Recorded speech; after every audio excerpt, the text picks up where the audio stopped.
우리 꼬마 아이들에게 있어서 부모님들은 정말 위대한 존재처럼 보입니다.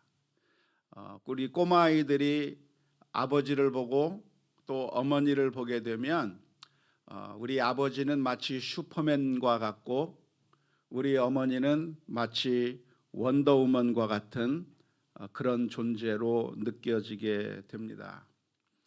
그래서 텔레비전 프로그램 가운데 슈퍼맨이 돌아왔다라고 하는 제목의 프로그램이 있는데요. 혹시 보신 적이 있으십니까? 마스크를 쓰니까 도대체 대답을 들을 수가 없어요. 슈퍼맨이 돌아왔다를 혹시 보신 적이 있습니까? 네. 제목을 잘 잡은 것 같아요. 왜냐하면 그 꼬마 아이들에게 아버지는 어떤 존재와 같은 존재냐? 마치 슈퍼맨과 같은 존재처럼 비춰지기 때문에 그렇습니다. 아이들을 위해서 모든 것을 다 해결해주고 아이들을 위해서 모든 것을 다 희생해가면서 그 자녀들을 사랑으로 돌보는 그 모습을 보면 슈퍼맨이라고 해도 과언이 아닐 겁니다. 아이들은 키가 작고 또 제대로 힘도 쓰지 못하고 모든 것이 어설픈 상태에 있는데 그때 자기가 뭘 하고 싶어도 할 수 없어서 웁니다. 엉엉 울면 그러면 아빠가 나타나서 그리고 엄마가 나타나서 그 아이의 문제들을 해결해 줍니다. 그렇게 모든 문제들을 하나씩 둘씩 다 해결해 주는 엄마 아빠를 바라보면서 우리 아이들의 마음 가운데 이 세상에서 제일 최고의 사람이 누구라고 생각하겠습니까? 바로 자신들의 아빠가 최고고 자신들의 엄마가 최고라고 생각하면서 자라게 되는 것입니다. 그런데 그런 생각이 영원히 오랫동안 가는 것이 아니라 어느 순간이 되면 우리 아빠가 슈퍼맨이 아니구나. 우리 아빠도 못하는 게 있구나. 또 우리 엄마가 원더우먼이 아니구나. 우리 엄마는 뭐든지 잘해줄 줄 알았는데 알고 보면 엄마가 할 수 없는 것이 너무나도 많다고 하는 것을 깨닫기 시작합니다. 우리 아이들이 그런 것을 언제 느끼냐면 아빠나 엄마가 나를 혼낸다고 때렸는데 옛날에는 그 때리는 손이 너무나도 아파서 펑펑 울었는데 어느 순간부터 엄마가 때린 손이 하나도 안 아파요. 엄마가 뭔가 대단한 사람인 줄 알았는데 이 아이가 크면서 엄마도 나약한 한 인간이구나. 우리 아빠도 나약한 한 인간이구나 라고 하는 것을 깨닫게 되기 시작하게 되는 겁니다. 엄마도 아빠도 슈퍼맨도 아니었고 원더우먼도 아니었다고 하는 것을 점점 깨닫게 되는 것이죠. 그런데 오늘 본문의 말씀을 보니까 다윗이 바로 그런 모습을 보여주었습니다. 여러분, 다윗하면 무엇이 제일 먼저 떠오르십니까? 다윗이라고 하는 그 이름에 합당한 연관 검색어가 있다고 하면 무엇이 가장 적합한 연관 검색어라고 생각하십니까? 다윗과 요나단, 다윗과 밧세바, 다윗과 사울, 다윗과 무비보셋, 다윗과 아둘람 동굴, 여러 가지 연관 검색어들이 생각날 수가 있겠지만 그래도 다윗하면 가장 먼저 떠오르는 한 단어가 있는데 한 이름이 있는데 그게 무엇일까요? 골리앗입니다. 다윗하면 골리앗, 다윗하면 골리앗이라고 하는 이름이 항상 생각나게 되어 있고 그것이 다윗에게 가장 잘 어울리는 연관 검색어라고 할 수가 있을 것입니다. 다윗은 어떤 사람이었는가? 정말 어린 소년이었지만 거구인 그리고 한 나라의 장수였던 골리앗과 대결해서 맨손으로 쓰러뜨린 이스라엘 민족의 최고의 능력자요 전사가 되었던 사람이 바로 다윗이라고 할 수가 있겠습니다. 그런데 그런 다윗에게 어떠한 일이 일어났는가? 오늘 본문의 말씀은 이렇게 기록하고 있습니다. 블레셋과 전쟁을 하는 도중에 다윗이 피곤해졌다고 기록하고 있는 것입니다. 다윗이 피곤해졌다고 하는 이 이야기는 힘이 딸렸다는 겁니다. 기력이 다했다는 것이죠. 예전 같으면 이리저리 뛰어다니면서 칼을 휘둘리면서 혼자 저 블레셋 진영에 들어가서 저 블레셋 사람들의 그 군인들을 혼자서 다 무찔러 버리고 포피 200개를 잘라서 사울 왕에게 갖다 바칠 만큼 혼자 전쟁을 뛰어다니면서 엄청난 전과를 낼 수 있었던 그 다윗인데, 이제는 어느 정도 세월이 지나고 나서 전쟁을 하는 가운데 힘에 부쳐서 더 이상 싸울 수 있는 힘이 없어서 그래서 아주 위기에 처하게 되었고, 그래서 블레셋 사람들의 칼과 창에 죽임을 당할 수도 있는 그런 위험한 상황 가운데 다 처하게 되어 버렸다는 것입니다. 그래서 다윗이 위태롭게 되었던 바로 그 순간에 블레셋 거인족 가운데서 이스비브봇이라고 하는 한 거인이 있었는데, 그 거인에 의해서 다윗이 죽임을 당하려고 했는데 다윗이 그 위기를 스스로 모면한 것이 아니라 누가 건져주었습니까? 아비새라고 하는 다윗의 장수가 다윗을 건져내 주었다고 오늘 본문의 말씀 가운데서 기록하고 있습니다. 이 일을 겪고 난 다음에 부하들이 다윗에게 간청을 하기 시작했습니다. 왕이시여, 이제는 왕께서 전쟁터에 나가지 마십시오. 왕은 우리 이스라엘 민족의 등불과 같은 존재입니다. 왕은 우리 민족의 가장 빛난 곳에서 빛을 밝히고 있어야 될 그런 등불과 같은 존재인데, 왕께서 섣불리 전쟁터에 나갔다가 그래서 그 전쟁터에서 죽임을 당하게 되면 큰일 납니다. 부하로서 이 다윗 왕에게 할 수 있는 그런 충언이라고 이야기할 수가 있을 겁니다. 왕이 전사하게 된다고 하면 정말 우리 민족이 흔들릴 수가 있으니까 이제는 왕께서는 전쟁이 일어난다고 할지라도 전쟁터에 나오지 마십시오. 이제는 우리가 전쟁을 우리가 알아서 해결하겠습니다. 우리가 해결할 테니 왕께서는 전쟁터에 나오지 말라고 부탁한 이야기가 오늘 본문에 기록되어 있습니다. 그래서 이것을 계기로 다윗은 전쟁의 그 일선에서 물러나 다시는 전쟁터에 나가지 않게 되었습니다. 대신 누가 싸웠습니까? 오늘 본문의 말씀을 보면 여러 사람들의 이름이 등장하고 있습니다.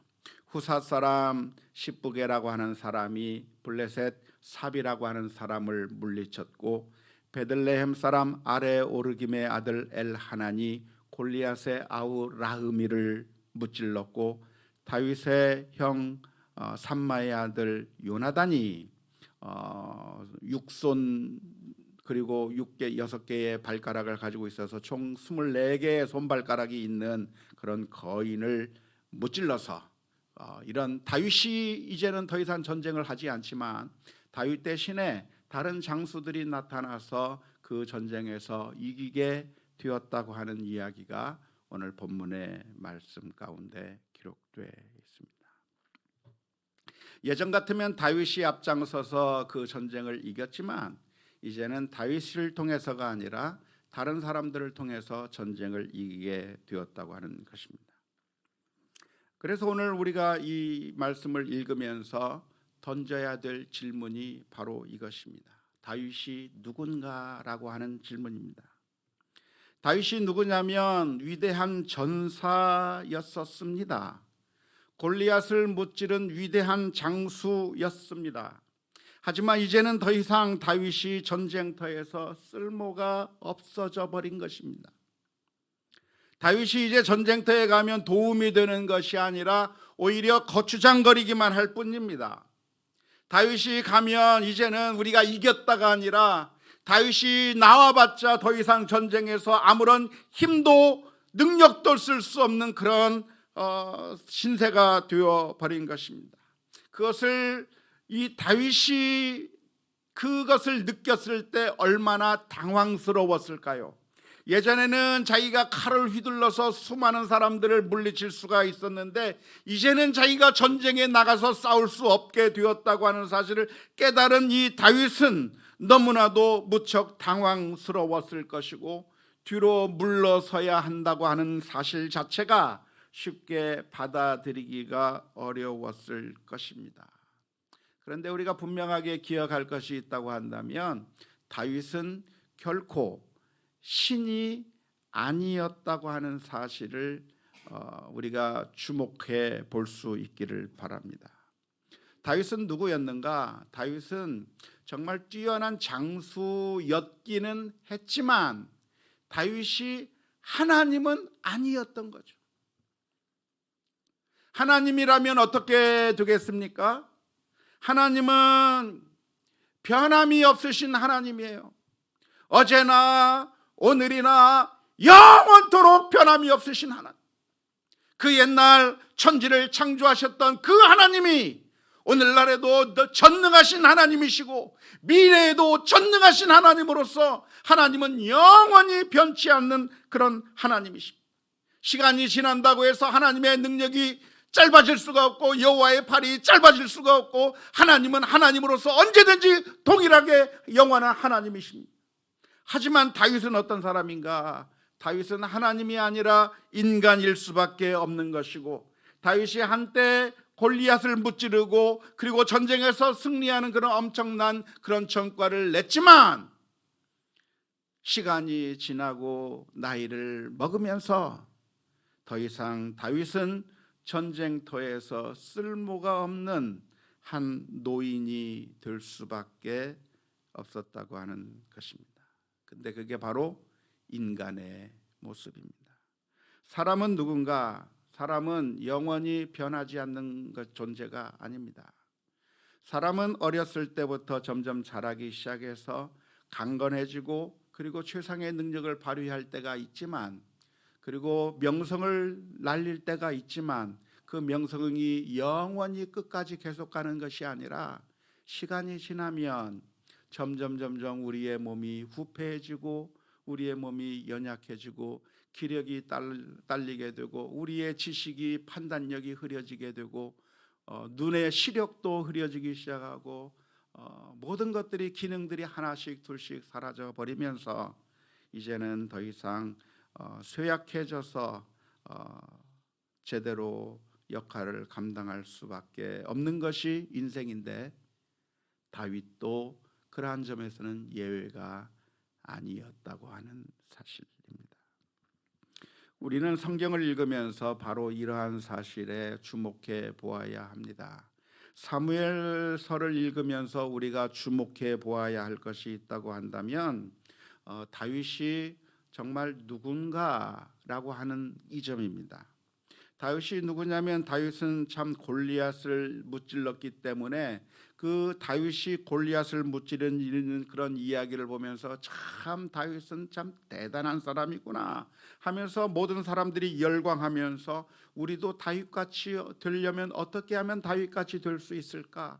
다윗이 어떻게 골리앗을 무찔렀을까? 다윗을 본받고 싶고 우리가 다윗과 같은 그런 능력을 발휘하고 싶어서 그 다윗에 주목해 보려고 하고 다윗을 추앙하는 그런 모습들이 우리들에게 많이 있습니다. 근데 성경에서는 어떻게 묘사를 하냐면 그러니까 그 다윗이 정말 완벽하고 더 이상의 아무런 흠이 없고 완벽한 존재로서 다윗이 있었다고 이야기하는 것이 아니라 다윗은 그렇게 완벽하지 못한 흠이 많고 부족한 사람이었다고 하는 사실을 성경에서 기록해 주고 있는 것입니다. 다윗의 진짜 모습이 무엇인가? 첫 번째는 다윗은 파렴치범이었습니다.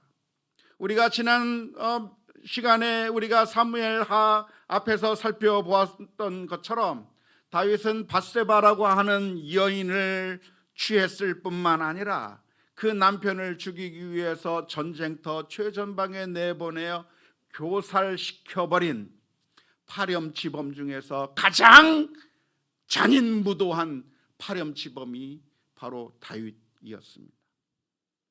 뿐만 아니라 다윗은 어떤 존재였는가? 오늘 본문에서 묘사해주고 있는 것처럼 다윗은 영원히 강건하고 전혀 정말 그 누구도 당해낼 수 없는 그런 완벽한 힘과 능력을 가진 사람이 아니라 다윗도 시간이 지나면서 나약해질 수밖에 없고 더 이상 전쟁터에서 쓸모가 없는 그렇게 나약한 인생으로 변해버린 존재가 바로 다윗이라고 하는 것입니다.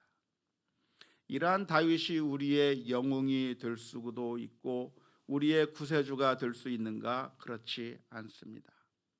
사람들은 다윗이 승리할 때 사울에 대해서 천천히요 다윗은 만만이라고 그렇게 환호를 하면서 열광했지만 그러나 그 모습이 끝까지 계속되는 것이 아니라는 겁니다. 이 다윗이 우리의 소망이고 우리가 정말 다윗을 영원히 따라가기만 하면 그러면 우리에게 아무 문제가 없는 것이 아니라는 겁니다.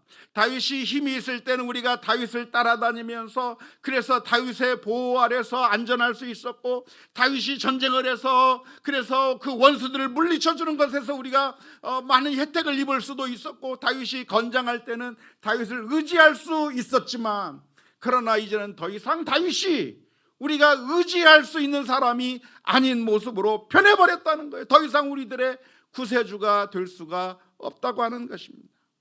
성경이 말하고자 하는 것이 무엇이냐면 바로 이 점입니다.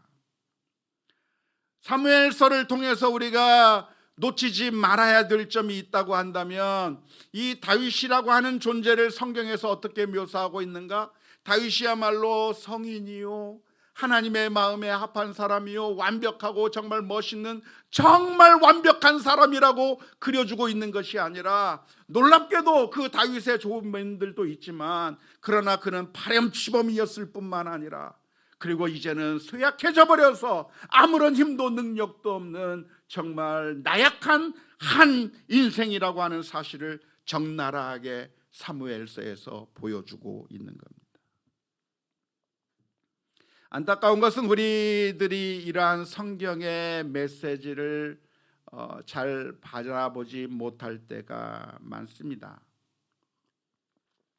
첫째는 몰라서 그 모습을 바라보지 않는 경우도 있고 더 나아가서는 의도적으로 다윗의 이러한 면모에 대해서는 생각하지 않은 채 그저 다윗을 영웅으로 생각하고 다윗이야말로 참 대단한 사람이라고 그렇게 생각하고 성경을 읽을 때가 있는데 사실은 그렇게 읽는 것은 성경을 잘못 읽은 것입니다. 사무엘서에서 이 다윗의 이야기를 기록하면서 우리들에게 전해주는 메시지가 있다고 한다면 과연 우리가 어디에 소망을 두어야 할 것인가를 물어보고 있는 겁니다. 우리가 다윗에게 소망을 둘 수가 있겠는가를 사무엘서는 우리에게 질문을 던지고 있는 것이죠. 여러분은 사무엘을 믿고 의지하고 따라갈 수 있겠습니까? 사무엘과 이 사울과 이 다윗과 같은 사람을 여러분들은 여러분의 왕으로 모시고 살 수가 있겠습니까? 여러분들의 구세주로 여러분의 소망을 이 다윗에게 둘 수가 있겠느냐고 질문을 던지는 것이 바로 이 사무엘서의 메시지입니다. 다윗이라고 하는 인물의 어떤 한 일부 면을 보면 정말 그 다윗을 따라가고 싶어요. 다윗의 보호의 날개 아래 있고 싶어요. 그가 골리앗을 무찔렀고 원수를 용서했을 뿐만 아니라 왕이 되어서 최다 강대국을 만들어 놓은 그런 훌륭한 왕이었기 때문에 우리가 그 다윗의 날개 밑에서 살아간다면 괜찮을 것이라고 하는 그런 생각이 들게끔 만들기도 합니다. 하지만 성경은 그 이야기만 하고 있는 것이 아니라 다윗이 얼마나 나쁜 놈이었고 얼마나 아무런 힘이 없는 나약한 존재인가에 대해서 적나라하게 까발려놓는 거죠. 과연 이런 다윗과 같은 놈을 믿을 수 있겠는가? 과연 이런 다윗처럼 힘이 없고 능력이 없는 이 사람을 당신의 구세주로, 당신의 소망으로 삼을 수 있겠느냐고 질문을 던지는 것이죠. 다윗을 믿고 따랐는데 그 다윗이 우리를 보호해 준 것이 아니라 믿고 따르던 그 다윗이 자신의 아내를 빼앗아가 버리고 자신을 죽이는 그런 포악한 모습을 보여줬을 뿐만 아니라 이제는 힘이 다 빠져버린 그런 한 노인에 불과했기 때문에 이 사무엘서에서 보여주고 있는 메시지가 무엇이냐면 다윗은 우리들의 소망이 될 수가 없다고 하는 것이죠. 이스라엘 민족이 다윗을 바라보아서는 안 된다고 하는 것이고, 이 다윗을 믿고 따라가서는 안 된다고 하는 것이 사무엘서의 메시지입니다. 사무엘서의 책을 읽으면서 우리가 던지게 되는 것은 과연 우리들에게 우리가 정말 믿고 의지할 만한 진정한 구세주가 누구인가? 라고 하는 질문을 던지게 만드는 것이고, 그 질문에 대해서 이 사무엘서에서는 무슨 이야기를 해주냐면 하나님께서 한 아들을 보내어 주실 텐데, 다윗의 아들을 보내어 주실 텐데 그 다윗의 아들이 성전을 짓게 만들 것이고, 그 성전을 통해서 하나님과 우리가 만나게 될 것이고, 영원한 나라가 이루어져서 하나님의 그 영광스러운 나라에서 살게 할 진짜 메시아가 올 거라고 하는 그 약속을 사무엘서에서 해주고 있는 겁니다. 그래서 구약의 성도들은 하나님 앞에 기도하는 겁니다. 주님, 정말 하나님께서 약속하시는 그 다윗의 아들이 언제 오는 겁니까? 정말 우리를 구원할 그 기름 부음 받은 메시아가 언제 오는 겁니까? 하면서 구약의 성도들은 기도하면서 그 메시아를 바라보게 된 것이고, 오늘 우리 신약 시대를 살고 있는 우리들은 그 기름 부음을 받은 자가 누구인지에 대해서 정확하게 알고 있습니다.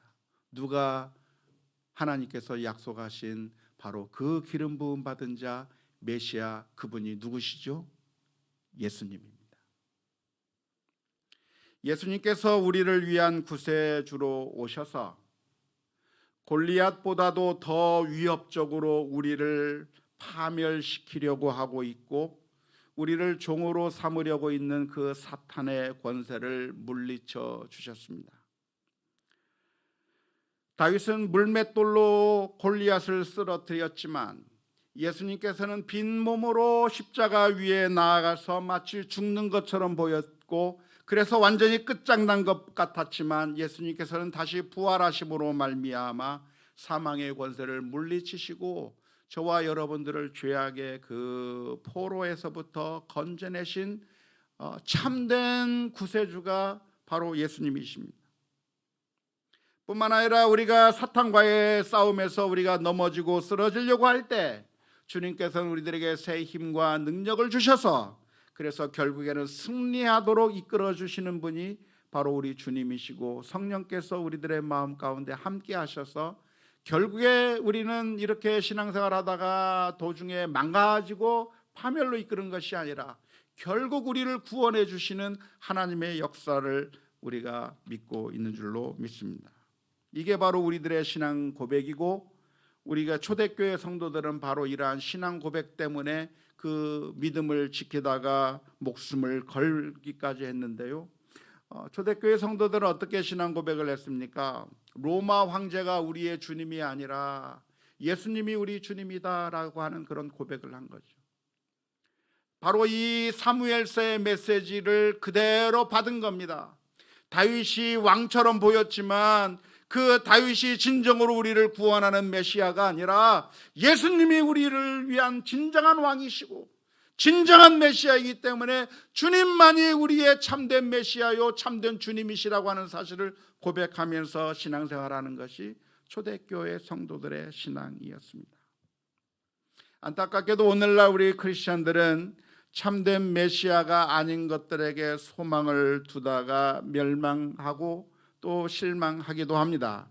참된 메시아가 아닌 것에 우리의 소망을 둔다고 한다면 배신을 당하게 될 것이고 또 실망하게 될 겁니다. 예를 들어서 우리는 어떤 것에 소망을 둡니까? 그 옛날 이스라엘 사람들이 다윗이 뜨는 모습을 보고 다윗에게 소망을 걸었지만 그 다윗이 완전히 다 연약해진 모습을 보여줄 수밖에 없었던 것처럼 오늘날 우리 현대인들은 어디에 소망을 둡니까? 정치 지도자들을 마치 우리들의 구세주인 양 알고 따르기도 합니다. 돈이 우리들의 소망인 양 생각하고 돈을 따르다가 배신을 당합니다. 또는 명예와 권력을 추구하다가 그래서 멸망하고 맙니다. 하지만 이 모든 것들이 다 다윗과 같은 것들이에요.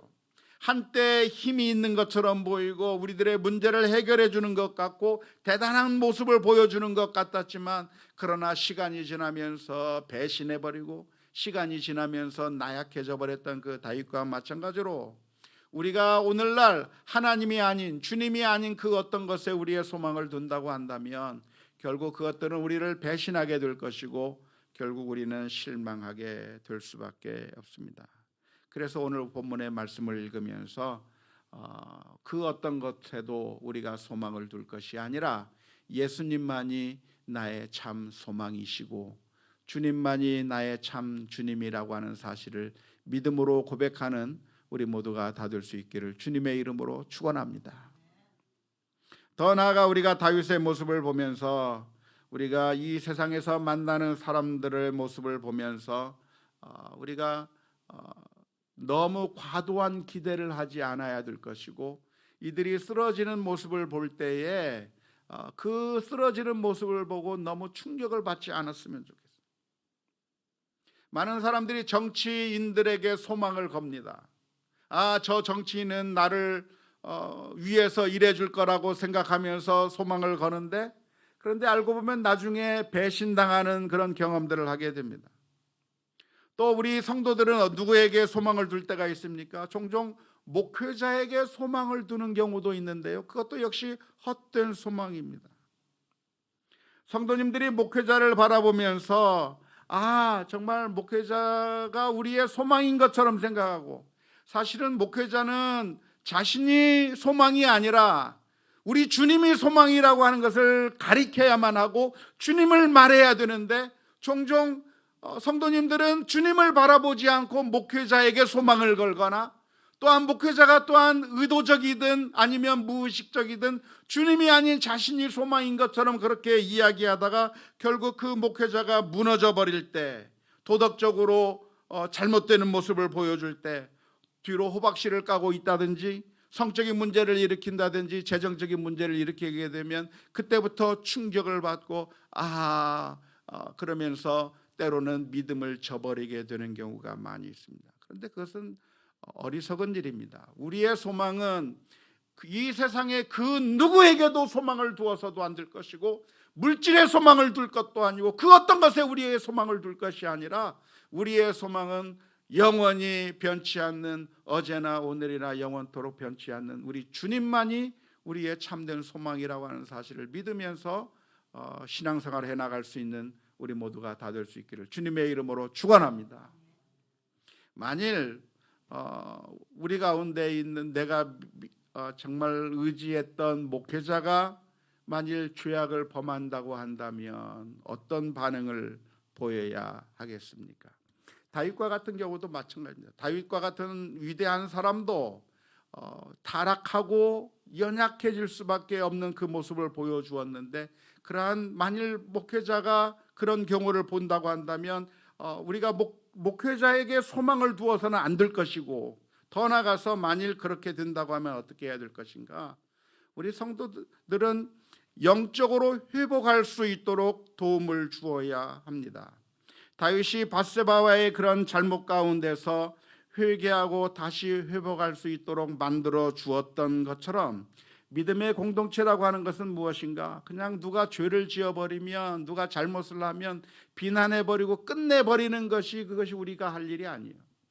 성도의 공동체가 존재하는 이유가 무엇이냐면 잘못한 사람이 있으면 나도 똑같이 잘못할 수 있고 서로가 똑같이 잘못할 수 있다고 하는 사실을 깨달으면서 그 사람을 다시 회개하고 회복할 수 있도록 도와주는 역할을 해야 하는 것이 믿음의 공동체입니다.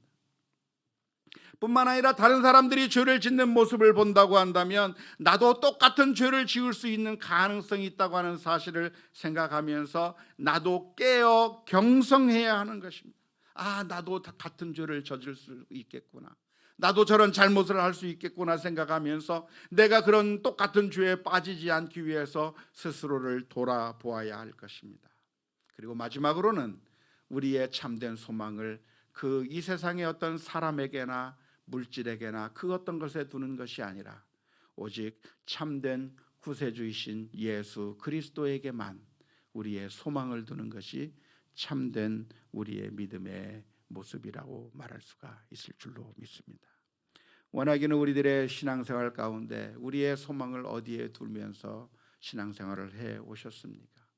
우리는 눈에 보이는 것, 마치 다윗과 같이 반짝반짝 빛나고 뭔가 큰 일을 이루면 거기에 쉽게 우리의 소망을 두를 때가 많이 있는데, 거기에 보이는 것에 소망을 두는 것이 아니라 우리의 참된 소망은 우리 주님만이 우리의 소망이라고 하는 사실을 믿고 의지하면서 믿음으로 살아가는 우리 모두가 다 될 수 있기를 주님의 이름으로 축원합니다.